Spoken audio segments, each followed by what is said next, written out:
Hi, gentlemen, find your seat. Your stuff's already out. All right, let's get rolling, kids. It's really important that we work with each of the students because we want them to view us as equals in the classroom. So even though I'm classified as the general educator in this classroom and Teri the special educator in the classroom, the students don't know the difference. When deciding how we're going to be co-teaching different lessons, we really take into account the pacing of the unit, how far along we are, and how well they've gotten previous objectives. So we really have to look at what our end goal is and what we think the best way is to get us there.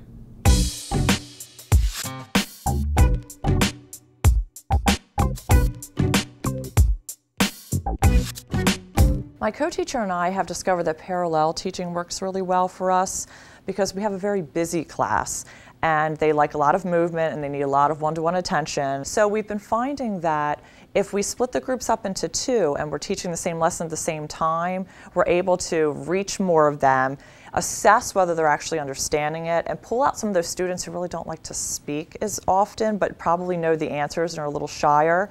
So this way, everybody's getting the same lesson, they get that sort of teacher time that they need, and it's a great opportunity for us to see whether we're ready to move on from that skill or not. All right. Her brave and carefree personality. Miss Brennan, are we about ready to do some sharing? Yep, we're ready. All right, who's our brave volunteer? It helps us make sure that every single person at our individual station or table understands what we're talking about.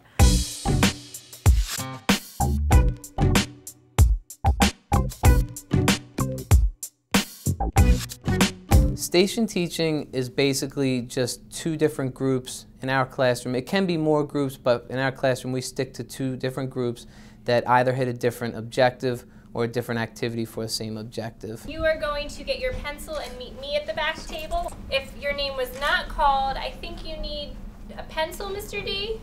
They need nothing but themselves. We broke into our two groups and did a little bit of our station teaching. Mr. DiMaggio worked on tips and multiplying with decimals, and then with me they came to do the writing aspect in math. At the end of groups we switch, and then at the end of class we usually try and either do some type of exit ticket or kind of assess how they're feeling with it. We use station teaching because it provides that short break for students and it keeps the engagement level very high and provides that change, and it gives them that chance to breathe and move on to something new.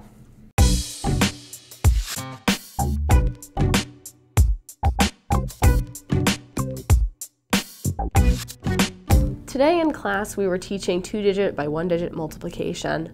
We decided to co-teach that one with team teaching because we knew we'd be able to get the banter back and forth between us. Team teaching is really useful when you have harder objectives to cover, just because you could have that other person bringing their idea and bringing their instructional strategy into it to teach it another way. There's no way. They can't handle numbers that big. No. There's no way. We'll wait. We wanted to make sure that they were all getting the information the same way. And we really wanted to have the chance to both of us be able to look around the classroom and see if the kids were getting it.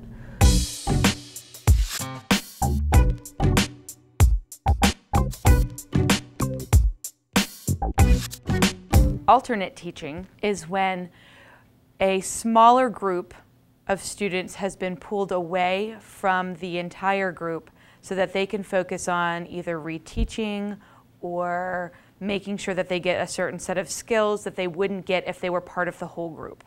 So where the majority of the class was writing independently, we were able to have a table of students who are struggling with their writing work together on almost a team paragraph where they were sharing ideas.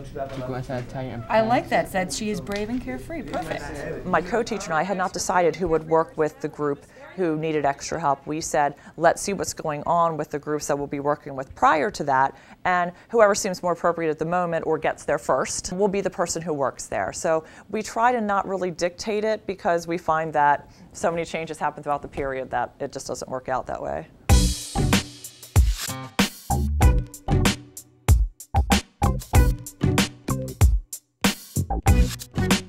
We usually plan for one teach and one assist when it's something that we want the whole class to do. A lot of times when we do one teach and one assist, we might have Mr. DiMaggio start with the lesson and give some of the directions. while I'm walking around collecting data or helping students in need, and then we might switch it up and I go up front and keep going with the lesson where he dropped out. Anything else? What do I need before that? In writing, we call it a topic sentence. So what is our topic here? With One Teach, One Assist, early in the school year, we had a lot of behavior issues in our math class specifically. So we took a day for me to just teach and Ms. Baker to really focus and observe the students and take down those informal assessments as how they were performing and what they were doing throughout the class. And we were able to take that information and put it into our groups, our grouping for following lessons. And we were able to make much more effective groups. The distraction went down, the interruptions went down, and the learning went up.